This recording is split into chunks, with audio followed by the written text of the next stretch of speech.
Let's be honest there.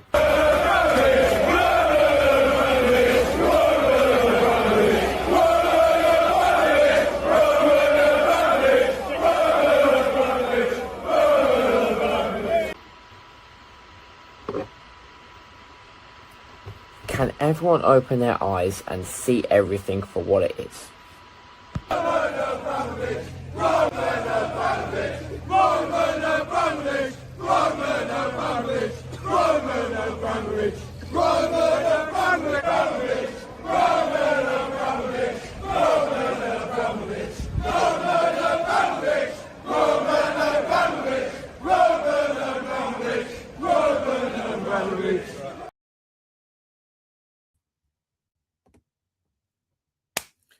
Hello there, guys. Welcome back to Yosef's Chelsea Blues. Hope you guys are all doing well. Before we get into this very special live stream, make sure you smash the subscribe button if you're new around here. Smash the likes, turn the bell notification on so you don't miss any great upcoming content.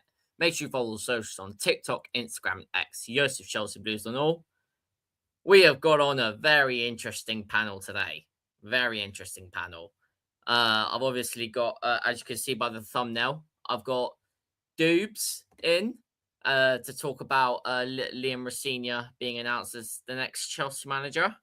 So, I mean, he's just coming now. So let's just welcome him in and Yahail, and also a very special guest, Nee from Blue Clouds Media, who has been on the channel before. How are all of you guys doing?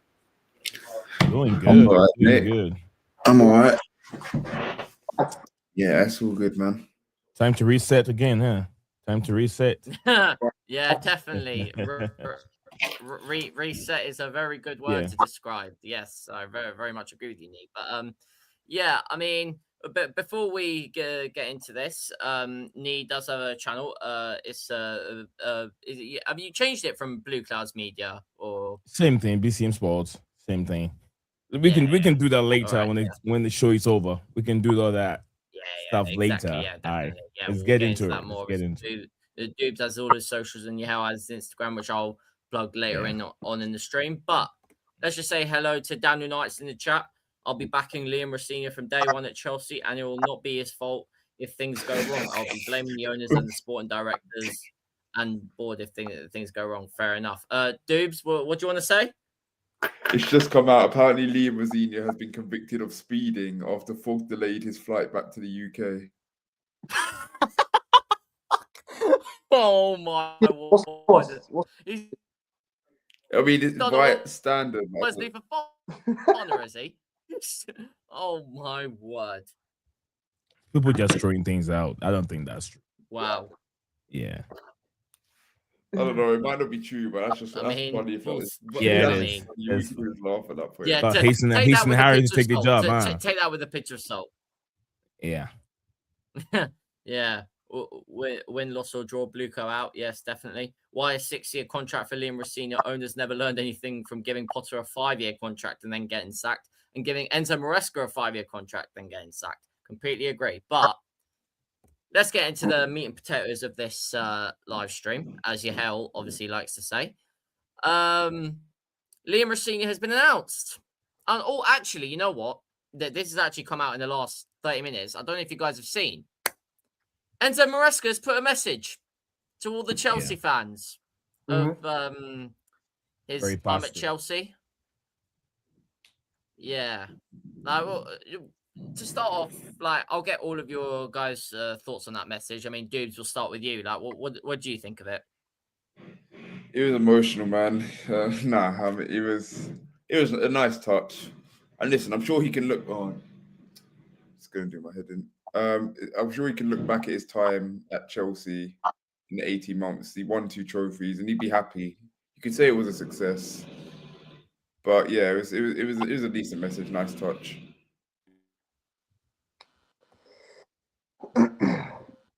Yeah, I agree. What do you think, Yahail? Yeah, the same thing. You know, when coaches leave, they obviously like to put out messages, especially in this circumstance because obviously he left. and there was turbulence between him and the owners. So it was nice to hear him and wish us well, whatever, man. I wish him the best as well. I have nothing against the man at all. Yeah, Yeah. definitely. Yeah, what about uni? Look, it was always going to be a good marriage between a new manager who just won the football club, but it's always going to be questions and problems after a year at the football club. We knew he did very well. Expectations were not that high from Enzo Maresca because of where he's coming from. That's what I always differentiate between a manager, proven manager who's won it, who's been around and won it many times. Most of the time when they join the football club, expectations are very high. You get what I'm saying? But if you have these rookie managers, when they join, there's not much expectations on them. And when they go out, most of the time also they go on and do well. We haven't had that many at the football club. So bringing in managers like that is always going to raise red flags and ask so many questions on who is it, where is it coming from, what has it done, what has it achieved. But I always support these rookie managers because most of the time they connect with the youth, connect with the young players, they connect with them, and they end up producing results. No one ever thought that Enzo Maresca, with him being inexperienced, can win trophies that he won for Chelsea in the season, winning Premier League and win not Premier League, Conference League, go on to win the Club World Cup, where all against him. So yeah, it was definitely going to happen. It was definitely going to come because look, it felt like he needed certain players to back him. He needed the own back him. He needed certain players to improve his squad to be able to challenge the likes of Man City, Arsenal, Liverpool, but couldn't get his wish. It's all about these young rookies or managers wants to have certain position, which is going to be difficult for them to have. We saw that similar situation with Amarim. He wants to be in charge. Yes, and it's never going to happen. And when you have the manager and then the rookie manager and then the owner gets into a fight, it's always going to be one winner. And that's what happened to Enzo Maresca. I love the Gazer. I love him. I've always supported him. And I knew that he was definitely going to be successful. Similar to Rosenior, I believe he's going to be successful. But I wish him the best of luck. He has a very good TV right now. Chelsea never fail. You're always going to win something with Chelsea when you become a Chelsea manager. So yeah, I'll leave it there, and I wish him the best of luck. Yeah. Yeah, definitely. I completely agree. Like, obviously, Liam Rosenior has been announced. Like, it's very much. It was announced by the man himself at his press conference, but before his probably last game for Strasbourg, and then like, yeah, the whole news came out with Fabrizio Romano, David Ornstein. Everyone kept flooding in with it. My thoughts is that obviously I don't think Maresca should have left in the first place, but obviously we have to move on from that now. And I will say that how I'm acting for Liam Rosenior is exactly how I'm acting for Enzo Maresca when he first came in. Because we thought Enzo Maresca was just this rookie manager that came from the Championship. He obviously was Pep's assistant at City. He also was manager of the City Academy, obviously with Palmer, Delap, Romeo Lavia. We all know this. But Liam Rosenior, if I was to see him, if he was to come to me and I'll have a conversation with him, I'd be saying to him, take your seat, enjoy, because I'm not gonna look at you once and say you have to get out the club. I've got bigger issues to worry about, and that's what's happening upstairs with the sporting directors and the owners. I'm not worrying about Liam Rosenior. I'm worried about what's above him, because the way the owners have gone about running this club is just a joke, I'll be honest. Some things they do okay, but mostly of that is on the business side. But even then, if they want to, like, how do I say it, prioritize the football side with Chelsea winning trophies and winning silverware, the business side will be good then as well. But the thing is, they've switched that around. They've switch priorities. I'll be honest, that's not how a football club should be run. Obviously, business is important, but you've got to remember that there's a football team here that wants to succeed. Like the fans aren't going to put up with that. But yeah, down the night saying Win Stanley and Stewart should resign at Chelsea. I mean, even then, like even the sporting directors, they're being told what to do with from the people above them. Even then, I'm not really like sold on those two either. But just wanted to get your main thoughts, Doobs, on because obviously there's this protest happening. People are still making fun of it. This is the mad thing. Like people are still making fun of that. There's a protest happening, and people are saying, "Oh, protests aren't going to do anything. Like the owners aren't going to care." Like, if you were to give a message to those fans saying that, what would your message be? I'd just say, well, sitting on your ass at home isn't going to do anything either. So we don't know. We don't know. This might not work. Right? All we can do is try in it. Like make yourself heard. And in regards to the Liam Rosenior thing, like for me, my energy and hostility isn't towards him. Like I have nothing but respect for the guy. Like he's going to come in, and I want him to do well because it's Chelsea Football Club. But my issue is I'm not confident that he's going to do well, and all my hostility and energy is going to be looking at those above who have hired him in the first place, because he's been offered a job at Chelsea. So of course he's not going to turn that down. And he said he wants to come back to England to see his kids anyway. So I've nothing but respect for the guy. I'm not gonna like start slagging him off or cussing him. I don't think he's ready for the job, but I think that's fair. I think we can all agree that we don't think he's ready for the Chelsea job. And I'd love for him to prove me wrong. I'd love him to become the best manager in Chelsea's history. I think we all love that because it's the benefit of Chelsea Football Club, but it's not gonna happen. So all I can do is blame the people who hired him. Yeah. So yeah, and by the way, if I keep muting myself when I'm not speaking, it's because I've got drilling in the background. But yeah. Yeah. What are your thoughts, Yael, on what Doobs has just said?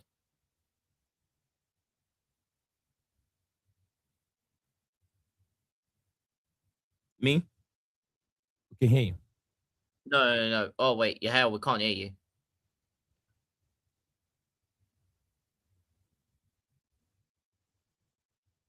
Wait, leave and join back. Right. Nee, do you want to give your thoughts while Yael just sorts that out? It's very, very interesting. Look, like I said from the beginning, you remember, Yusuf, you've been on my channel many times and a couple times in terms of when Maraska came in and everyone was just so negative on the manager. And I always say one thing that I always say is the club comes first than any other thing. Forget about the manager, the owners, whatever they're doing, it's you and I that suffer. It hurts the club. It hurts you and I. To them, they're not really proper Chelsea fan, but we that suffers. And I always say this: we have to back any entity that takes over the football club that wants to manage it. We have to back them, whether you don't like it or not. We have to back them because these owners, I know they're not going anywhere. But Maraska, I backed Maraska from beginning. I told him he will win things in need time. These are the managers that really understand and work very well with young players, and I knew he will succeed. And here we are, he did. I don't have a problem with Maraska. Rosenior coming in, and I also said about these protests. Look, most of the time, protest doesn't really work. It doesn't really work. It sends signal. It creates a little bit of negativity to the football club.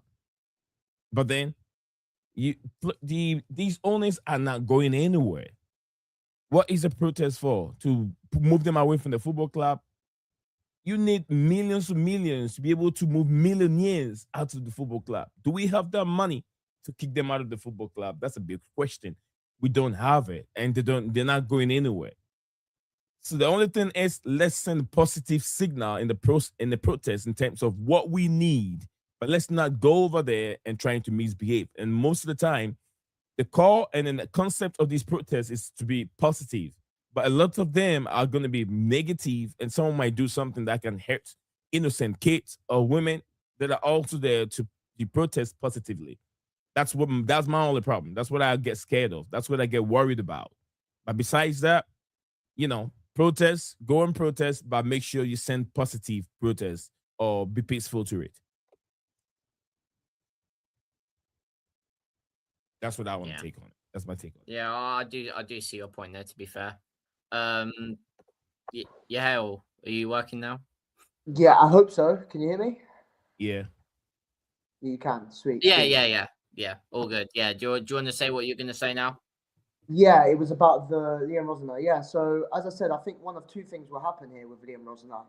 Either he somehow does really well, which obviously we all hope for, and along the line we'll see something like he'll want to implement certain things that maybe the ownership won't agree with, for such things like Maresca, and even it happened with Poch towards the end of his tenure, or he won't do as well as we think. It might become similar to a Potter issue where results are just not coming in and we have to sack him based on results. But obviously, I hope the first thing will happen. I don't hope obviously I don't hope there's any issues. But we all know I don't know how far Rosenior can go with this ownership. I don't know how far any manager can go with this with this ownership with how things have gone. So I don't know how to I don't know how to feel about it. But let's see. Let's see. I hope for the best. And in regards to the protest, I mean, listen, I would rather make my voice heard than do nothing and just moan on Twitter all day. Do you know what I mean? At least go out there or make start seen, make people aware that listen, you're not happy with current proceedings at the club. You know, so yeah, a protest on its own might not do anything, but at least we're getting our voices out there and heard. Right. Simple as so. That's my take on that. To be fair. And also, one thing I Yeah. want to add to it, there are people. There are people that are organizing protests, and you know what? The main organizers usually hide themselves behind. Correct. They'll be hiding. They won't lead the protest very well like it's supposed to. They try to rally the crowd. Let's go and protest. But then when they get there, they'll be hiding. They'll be hiding behind the sidewalk. I saw all of them. I saw some few videos and I was like, okay, yeah, man. You're hiding, right? You're hiding. But then you're pushing the narrative negatively. And then there you are, you're hiding. So yeah, you gotta watch out for those people. Let's call them out. Call them out. 100%. Funny how you just tried hiding there, Dubes. Funny how you just tried hiding. Do you know what? But It's yeah. interesting. It's interesting. No, it's interesting you say that because I had a conversation. I told you, Joseph, I had a conversation with Steve, SW6 on Twitter. Yes, I had a phone conversation with him yesterday, and he was actually saying a similar thing. And obviously, for me, because I wouldn't say I wasn't the one that started the protest. I was just I'm just part of the people that like sent out the message. Because obviously, I was one of the first to tweet about a protest happening. Right. And then obviously the guy that obviously organized the last one then reached out to me. For those who don't know, but then basically, when I go there, I'm not gonna like hide because I want to make my presence known. I want to actually send out a message. I'm not doing it to get spread across the media like what happened last year, but I want my message to actually be seen. I still don't know what I'm actually gonna put, how I'm gonna word it on a card. But that's the thing, and people might come up to me and ask me what the plan is. I genuinely don't know what the plan is because I feel like even if we have a plan for the protest, I feel like this fan base will go and do their own thing anyway. Like last year, like the fact that we ideally need it to be to the point where people can't actually walk up and down. Like people walking up and down King's Road for fun last year. There was only like 300-400 people. Where Tottenham then had a protest and there was like 10,000 people. So we need like the entire like Fulham Broadway area, the entire like Earls Court area to be like filled up. Ideally. Yeah, definitely. I mean, yeah, with that protest, in my opinion, like it needs to be done better than last year's one. Simple as that. And we've seen multiple times where protests haven't been successful.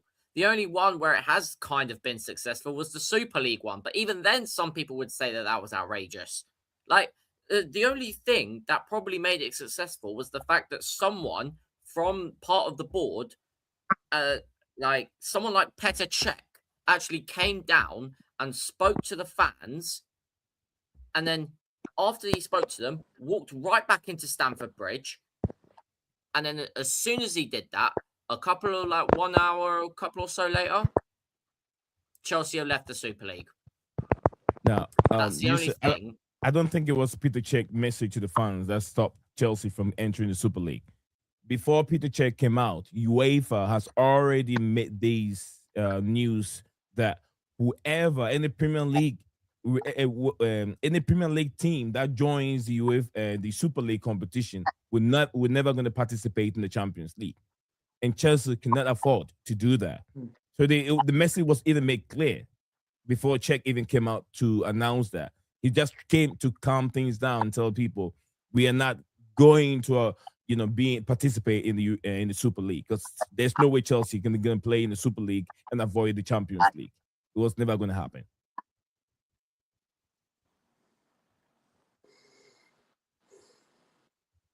Okay, fair enough for giving your insight there. But yeah, obviously, Liam Rosenior is in. Now, I'll be honest, I've tried to refrain from talking about tactics for a while now, but let's just do it for a little bit now. Like, if, let's say, Liam Rosenior, apparently he's going to be coming in for the Charlton game on Saturday. Mhm. What do you think, like, his first 11 would be? Like Liam Rosenior's ideal starting 11 for the rest of the season, if you were to make up an 11, who do you think would be in that starting 11? And do you think any big omissions will be put out? I don't think Charlton would be a good game to go off it, because you're probably going to rest some players. Yeah, so maybe what's our next game? Arsenal. No, Brentford. Is it? Yeah, Yes, Arsenal, isn't it? Arsenal in the cup, and then Brentford in the Premier. Yeah, so let's imagine Arsenal, because Charlton's a bad game to go off it, because he's not going to play a strong team there. Mm. Yeah, I don't think you can't base the team off Charlton. It will be a mixed match of you might see a Gittins, you might see Santos will start. Yeah, I don't think it will be to base off against Charlton. Tactically, though, in the way he lines up. Yeah, I've seen that he plays a 4-2-3-1. So let's say, yeah. But to be fair, apparently he's played more of a back three. But I think he'll come in and he'll see the players that he's got. That's not really possible in some way. It can be possible, but do we have the right players to do it though? If I'm being honest, I don't think so. So We do. No. Like we do. You really think so? Yes, we do. Yeah, we do. We do. Only if we got to be very careful of injuries, because Reece James can play that Victor Moses role if he have to bump you forward. But the only thing is hamstring. What was that? He can even play the right centre back role if we have to. Yeah, if we have to. We have players. It's just that Gusto too can do that. Yeah, to be fair, yeah, that's not outrageous, but. And also, I think if we were going to do that, this would be my personal back three. You'd have Chalobah on the right, Fofana in the middle, Hato on left centre back, Cucurella left wing back, and then Reece James right wing back. And then if not, you could do Reece James right centre back, Gusto right wing back, and then if not, you could. I mean, I don't really like him here, but I know he can play there. You could put Cucurella as the left centre back, and then have maybe Pedro Neto left wing back. I wouldn't do that ideally, but that's an option. I don't think I'd like Neto as a fullback personally, but yeah. But do you reckon though with how much he what he runs back? I mean, I know we shouldn't judge base wingers off this, but how much he runs back, he actually does some defensive work. Do you reckon he'd do all right there? I mean, that's half the reason why he's been starting ahead of Esteban, really, wasn't it? Probably could. But, because we've seen situations like. Do you remember when? Do you remember when Tuchel was here? Tuchel was here. He mostly played a back three, and he'd have wingers like Hudson-Odoi playing left wing back sometimes. We've seen that. Right. Even then, he's played both sides, and even then, he's played Loftus-Cheek right wing back. That was a mad one. I didn't think he'd do that, but sometimes that would actually work. But yeah, it's probably going to be like he'd invert into midfield. That's why he'd come into the midfield being extra body. Yeah, exactly. Yeah. See, so one thing I like about back three wouldn't be the end of the world as well. One thing I like about Rosenior is Liam Rosenior. One thing I like about him, he's very, very versatile and very flexible. And he likes to give chances to his players to explore. I mean, be more explosive. So he's played even this season alone. He's played almost about 8 different formation already against PSG, against Lens, against Lorient. Played different formation, and he's very, very flexible. He's not stubborn like Amorim was, where he will stick to that back three all the time and being so selfish. He's not like that. He will change things when he realizes that something's not really working. He's adaptable. He's not just stubborn. Like, okay, I want to go. I want to go my way or no way, no other way. This is what I'm used to. We've seen similar situation with Enzo Maresca. Enzo Maresca. My biggest problem with Enzo Maresca is since he's been at the football club, I can count fewer games that he's taken over the game or he's been in control from minute 1 till minute 90, where he's really controlled the first half and then the second half. Majority of the time, Enzo Maresca first half is always so bad that he comes back, and then I knew that definitely second half is going to be a different ball game. Either the good first half, bad second half, or good bad first half and good second half. That's something that I had a problem with Enzo Maresca. He doesn't change unless he change personnel, and then the personnel change the game for him. But you have to have a system where the system it's adaptable or can get the best out of the players all the time.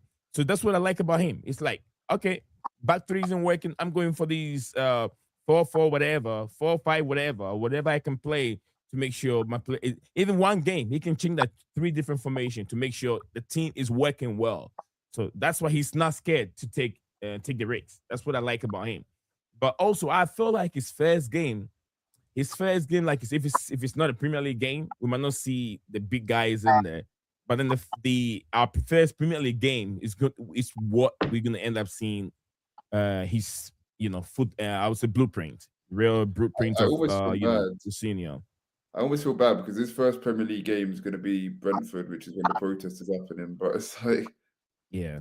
I think Arsenal though we're gonna see. We're gonna see. Then again, are we though? Because they're sitting there going, the Carabao Cup isn't important. Yeah, but like, surely, there was literally a report. There was literally a report when I remember I did a live stream on the day of Enzo Maresca leaving or being sacked, whichever one it was, and like it's Also, I saw the another thing. report. I saw before you say that, There you dudes, go. I literally saw the report from Sky Sports. Carve Solico, I remember it was. He said, I think it was like Blueco said that the Carabao Cup isn't important and it's not going to be the end of the world if Arsenal beat us. And I was livid. Like I was like, Did he how are say you blue not coal? caring? Did he say blue coal? Or someone just Well, throwing like something out the there? owners, That's not true. the That's not true. owners. I don't believe it. Well, Yeah. I can get the report back up if needed, but I remember No, it's seeing not it. about the report. It's not there. But I don't believe the owners who come out and put a statement that the Carabao Cup is not. It's not that important. I don't think so. You get Also, what I'm saying? another thing to note is that with the Arsenal game, we're not going to have Caicedo either, so that might also not be a thing to know what he's going to actually go with, because he's not going to have the option of Caicedo, who's most likely going to be in his team. I can imagine him doing it being if he plays a back three, him having a midfield of Caicedo and Santos. Yeah, because don't forget Santos exploded with him. No, that's what I'm saying. Yeah, he's gonna like that. He's gonna use Santos a lot more than he's been used now. Yeah, definitely. Yeah. Yeah. So, Well, were you going to say something, Yahel? No. I was just saying. Yeah, I think. Well, in regards to the Arsenal game, obviously Caicedo's out, but I'm almost convinced that Santos will be starting. As I just said, Santos broke through at Strasbourg with Rosenior, so I should imagine that Santos will be in the plans a little more. And in general, I think Santos will be starting more games in midfield. I'm seeing if he plays like a 4-2-3-1, maybe he's next to Caicedo, and Enzo's in front of the 10, and then we have Palm out right, but then you're taking someone out like Esteval. I don't know. I really, really don't know what's going to happen, but that's like a rough sketch of what he could do if Santos was to come in. But then again, if we play fullbacks, it's a different story. So we don't know. I don't know. We'll have to wait. As I said, Charlton, I don't know. I'm not going to judge the lineup on that game because it will be changed. But Arsenal, we'll see a lot more how we'll start to proceed in the future with Liam Rosenior. So, yeah.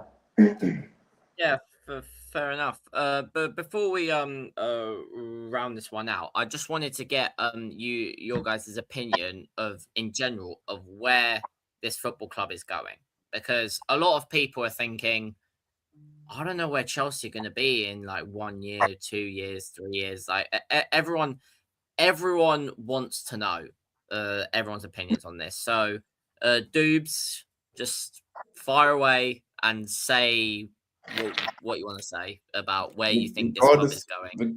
Regardless of what manager, this is why my energy isn't so hostile towards Liam Rosenior. Regardless of what manager, I just see us going down. This model is not going to work.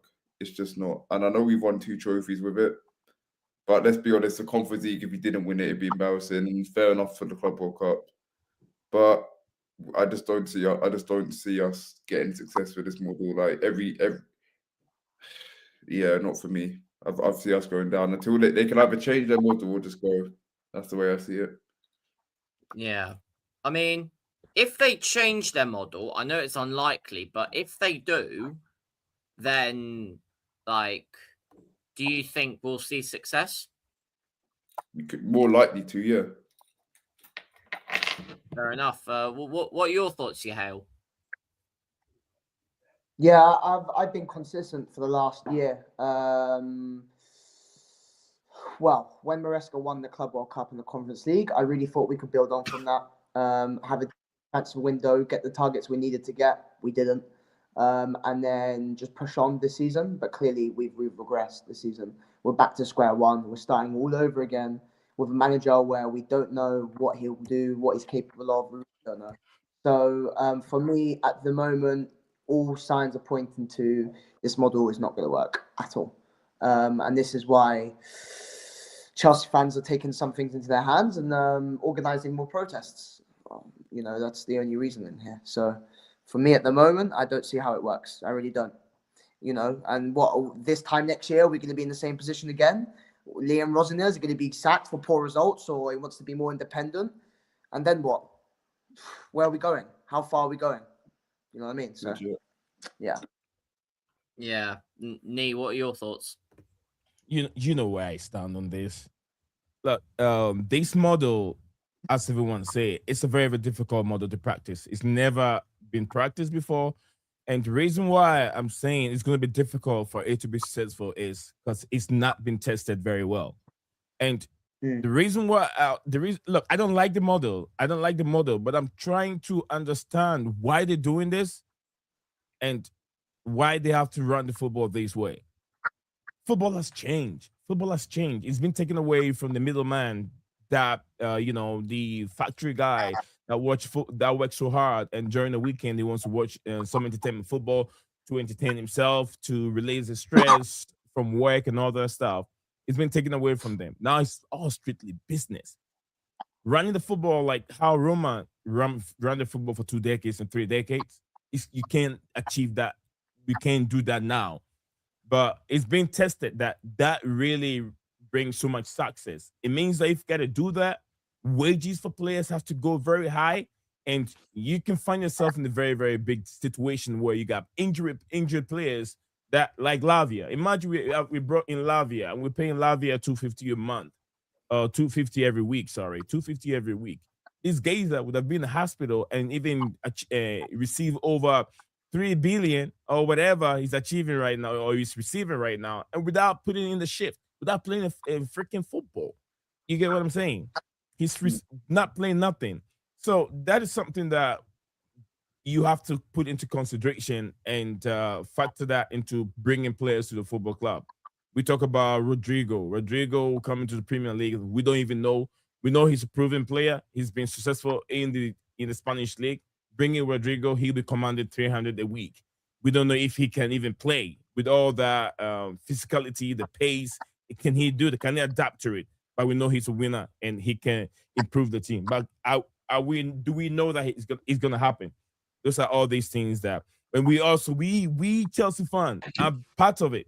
We are the same people. We are the same people that we've been, and people laugh at us, that we bring in top name players like Fernando Torres. We brought in Fernando Torres, more experience, paying 50 to 60 million, and we never got so much of goals from the outcome of Fernando Torres. We didn't get that much from Fernando Torres. We brought in Andriy Shevchenko, Roman Abramovich man himself. Roman wanted him because he's coming from where I think their wife or mom is coming from Ukraine, and then brought Shevchenko in. Shevchenko did not live up to your expectation. We spent so much money on Pato, Gonzalo Higuain, Radamon Falcao on loan. All these players, money gone, wasted, and people were laughing at Chelsea. So when this model came in, I feel like it's about time that that's why I love the academy. I love the academy. But can the academy give us these world young talents that we're bringing in? The academy cannot produce that talent all the time. They can graduate, but not all of them can be fit for the Chelsea 11, the senior team. They cannot be fit for that team. So I feel like, okay, let's see how this project can work. But if you sit down and think deeply, you realize that this project is definitely going to be very difficult to succeed in the Premier League, because having fully young players, no one has really won the Premier League with young players before. It will be very difficult. But if they can blend it, they can be a little bit flexible on the age. Keep the model, be flexible with the age, bring in a little experience. 25, 26 that I experienced. When I talk about experience, not age. My aspect of experience, a player must have lots of European game competition, plays most in the highest level, Champions League competition, World Cup competition. That's what I regard as experience. So when I see Caicedo, when I see Enzo Fernandez, Reece James, and who else, some of them that have played in the highest level, I see that as experience, but they could be young, maybe 23, 24. Those are experience. That's what I talk about. Like Rodrigo, I don't know how old he is, maybe 25 years old. He He's could fit 26, in something like that, 26. Very experienced because he's played in highest level Brazil. In World Cup, he's Oh been no, there. he's 24. He's 24 to be fair, but 24. he's turning 25 in literally a couple of days. Yeah, so that's experience. But how much does he want? We've brought in so many, Bundesliga players, and those players, I never want to see them at all. I don't want to see them in the Premier League because they can't play. Bundesliga is way too slow. Spanish league is way too slow. So you need certain type of players, and before you can do that, you have to bring them from a tender age, develop them in the Premier League as they're doing now.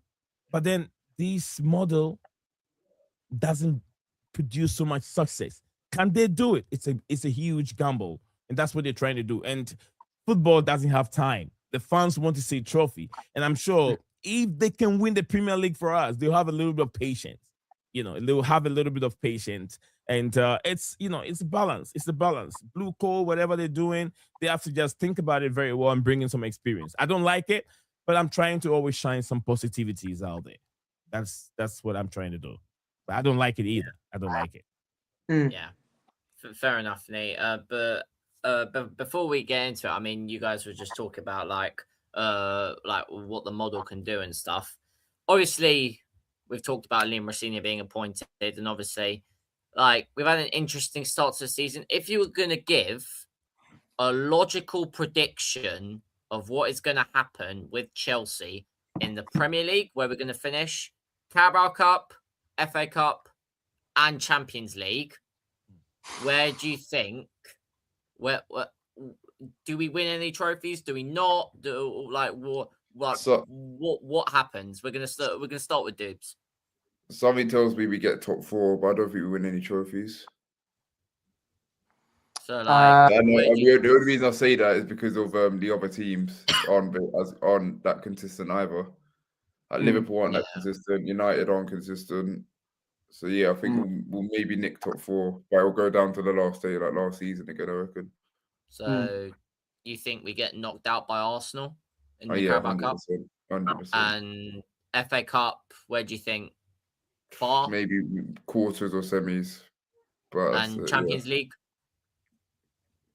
Around quarterfinal, I think we go out. Fair enough. Yahel, what do you think? Top 4, top 5. I don't think we'll win the Carabao Cup. I think Arsenal will knock us out. Their squad's a lot better than us. They're just better than us. End of story. Champions League. Could we do a little run? Quarterfinals, maybe. Why not? And then FA Cup, quarter, semis, like Dube said. They're just better teams out there at the minute. And yeah, we're not in a bad position in terms of the league for top 4 right now, because other teams like Liverpool keep dropping points and teams below us are unstable. We might nick it.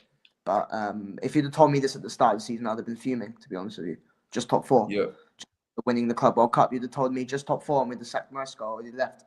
I'd have been fuming, mate. So yeah, that's what I'm saying. Yeah. That's what I'm saying. What do you think, Nee? What do you think will happen this season?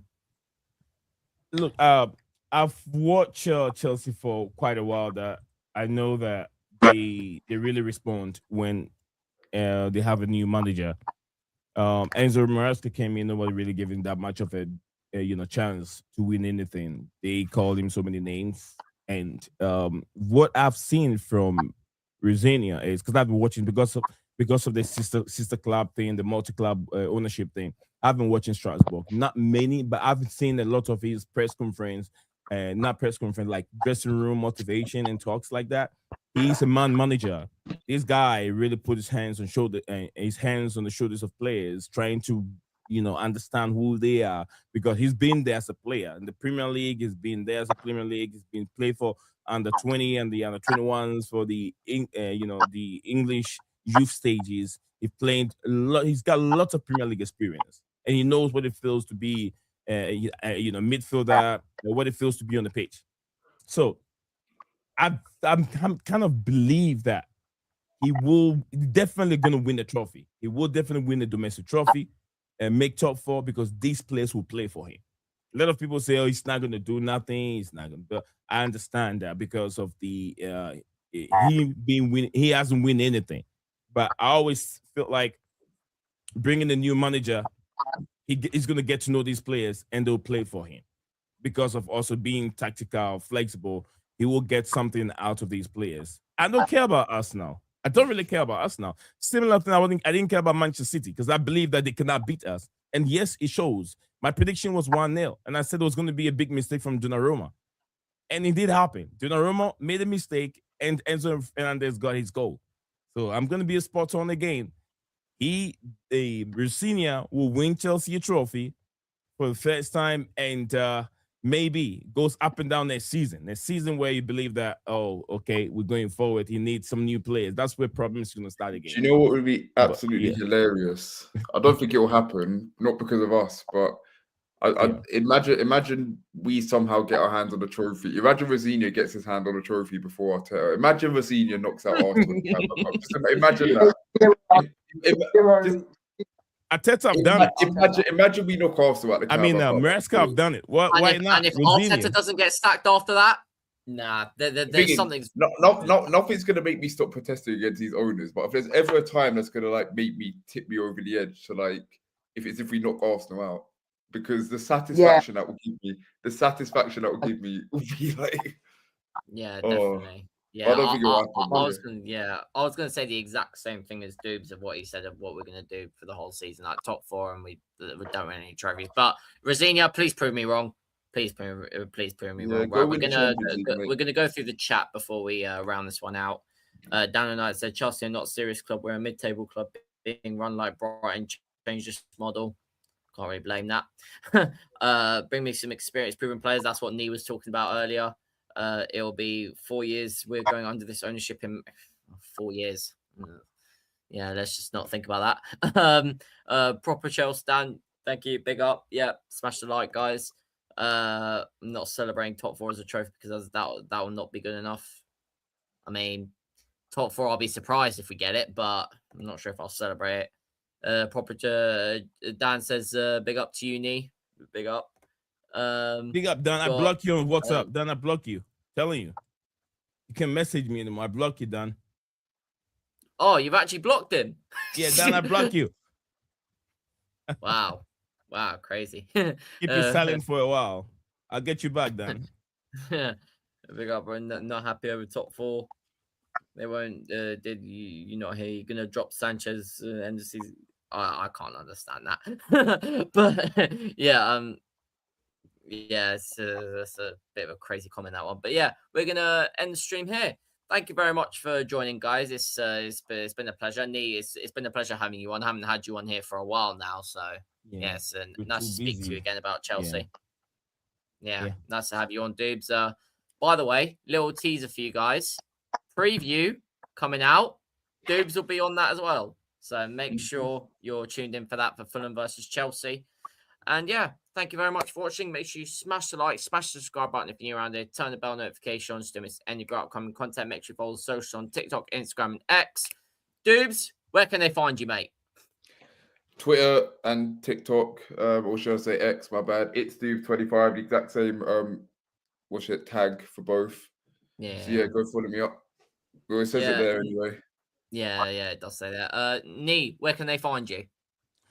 All right, guys. So you guys know where to find me. Down the night as usual. Always repping the channel.